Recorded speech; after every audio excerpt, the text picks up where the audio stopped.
When people talk about what it takes to hit a big goal, most people's gut reaction is going to be something along the lines of hard work and consistency in one form or another. And I've thought about this a lot and what, I think hard work is and what it means as well as consistency. And I noticed there's something that people don't quite, get right when they think about this. And so I'm coming at this from experience of actually being stuck and doing the whole hard work and being consistent for years on end, but not getting the results that, most people say that you would get by that time. And that's because we have to look at the language that we're using and understand the words and what they mean. And I know like a lot of people are like, oh, there's no point in arguing semantics, but at the core of our civilization, at the core of society, our language, the words we use is what we use to pass info from one source to the next. And if those two things don't line up and two different people have definitions that are completely different from one another with this of the same word, there's going to be a disconnect in communication. So, first word I want to look at between hard work and consistency is the term consistency. What does it mean? And it's the quality of always behaving or performing in a similar way or of always happening in a similar way. So, consistency only works if we are doing the right things out the gate and just continue to do the right things. But most beginners, or I would even argue most early intermediates, or people that are, trying to hit a particular goal, and in this case, we're just going to look at in the realm of fitness. Most beginners are not doing the right things because they haven't developed the necessarily skill set.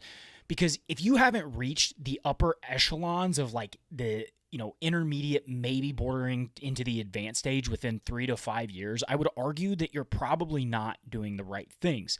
And it's probably why you're not getting the results that you want. And so what I want to present here is a better word to use. And the word is iteration in conjunction with being committed to something. So let's look at iteration. It's a repetition of a mathematical or computational procedure applied to the result of a previous application, typically as a means of obtaining successively closer approximations to the solution of a problem.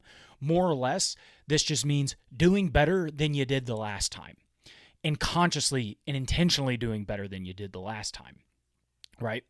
So if you can work hard and be super consistent, but if you suck at the thing that you're doing, you're going to continue to suck unless you iterate upon that thing. Now let's go back to actual hard work. Most people think of hard work as like the grind, right? They think of hard work in just terms of absolute intensity. And when it's all said and done, when it comes to like building muscle or building a physique that you're proud of, it's about applying force to an external load or weight.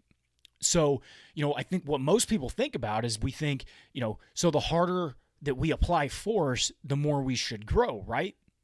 And this isn't necessarily the case because the application of that force or the effort of the muscle that you're pushing has to be in direct alignment against whatever outside force, so in terms of weight, that is acting upon that muscle.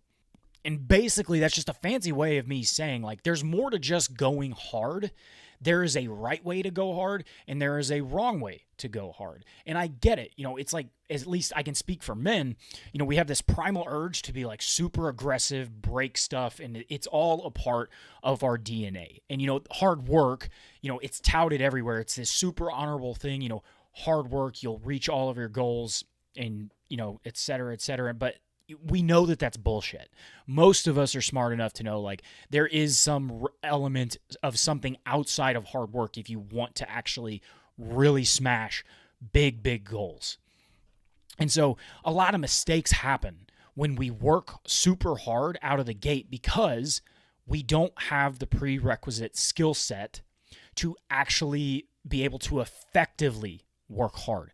And so I like to use the analogy of, of Formula One racing. You wouldn't hop in a Formula One race car and just floor it and expect to live. Why? Because the faster you go in those supercars, the more precise your steering has to be in order to actually get it do what you want it to do. So if you hop in a car and you don't have the skill set of being able to precisely turn exactly how you want to, you're going to die. So what is required is to start at a slower speed, learn the tracks, learn how the car turns at at different speeds, different radiuses, etc. And slowly over time, as you build up the skill, you can then start to speed up and add intensity. And so why don't we look at exercise this way? Right? Like, exercise in itself is a skill. And, if you can change your expectations of what you're trying to get out of exercise and out of particular movements, like, you'll change your results, because you have to look at it like you're not going to be Arnold off the bat, right? You wouldn't go play guitar and expect just to start going hard and play guitar out the gate, right? No, you have to learn the chords. You have to learn the chord progressions. Same thing with exercise. You have to learn how your body moves through space in particular movements with particular loads in different positions.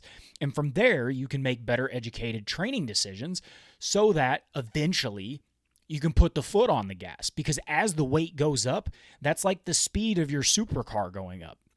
And so every tiny deviation away from, the most direct line of force down, against a muscle that you're trying to get is going to be, magnitudes higher as far as injury risk. So if we look at exercise as a skill, we can take a step back, learn the foundations of everything, just like with chord progressions in a guitar or tutorial levels on video games, movement patterns, nutritional habits, other lifestyle things like walking, so on and so forth. And then we can start putting the pedal to the metal and throwing the gas down. Because I promise you, just from my experience, you will get better results from just being able to do things correctly over somebody that's just going stupid hard.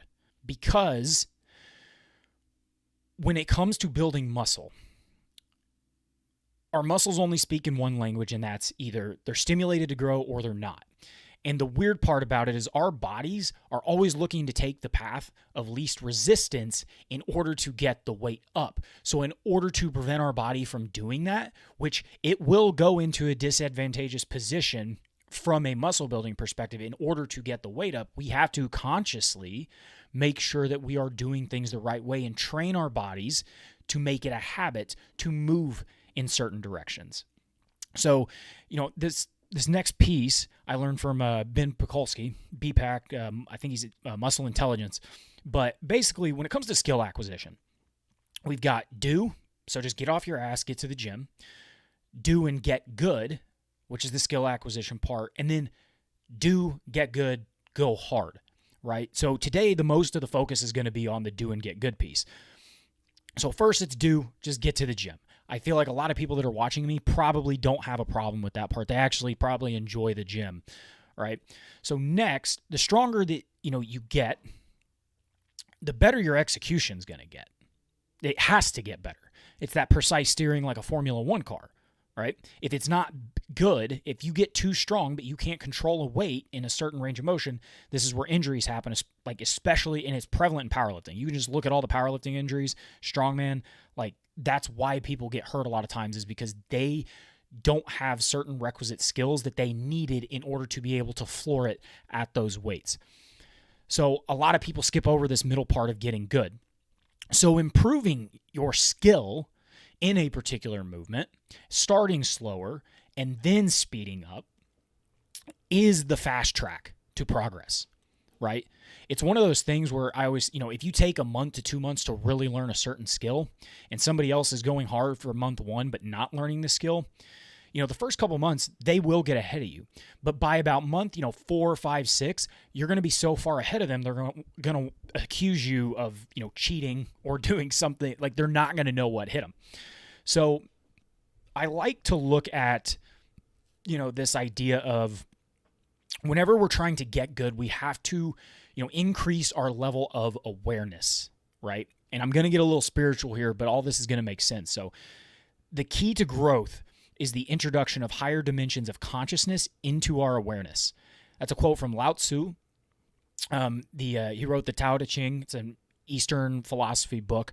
But yes, it's spiritual, but if we look at it, the key to, even if you put in the key to muscle growth, is the introduction of higher dimensions of consciousness within our workouts into our awareness. So ask yourself, like, how conscious are you of your movement patterns in your workout? How conscious are you of the thoughts that are going on in your mind? How conscious are you of how long you're resting?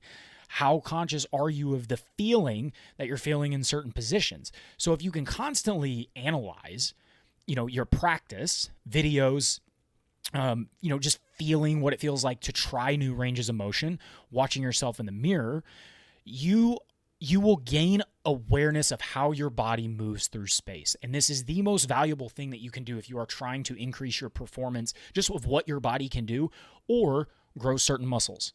So, when you go on and you look at, these YouTube videos of like a lot of like evidence-based and scientific, stuff, which is amazing. And I'm so glad we have all that information. What a lot of people do is they get so caught up in that and not enough in, hey, how is my body responding to certain stimuli? And how can I adjust this in order to fit my goals and to ultimately get to the point that I want to get to, right? Because a lot of it, we can get so caught up in overanalyzing and thinking about these things too hard that we can lose sight of the fact that we have to learn how to move more effectively in order to move more weight more effectively, which means we can then grow muscle more effectively. And so after this point, once we have gotten good, became conscious of all of our movement, right? We are aware of everything going on. We're aware of how we feel. We're aware of what our body does in certain positions and where we're weak, where we're strong, where we could use improvement.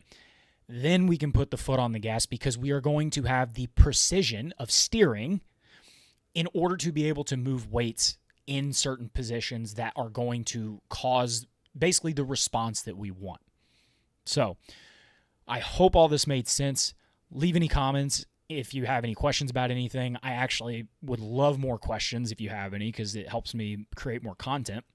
But if I need to clarify on anything, leave a comment. I'll have some contact information below in the description. But other than that, until next time, peace.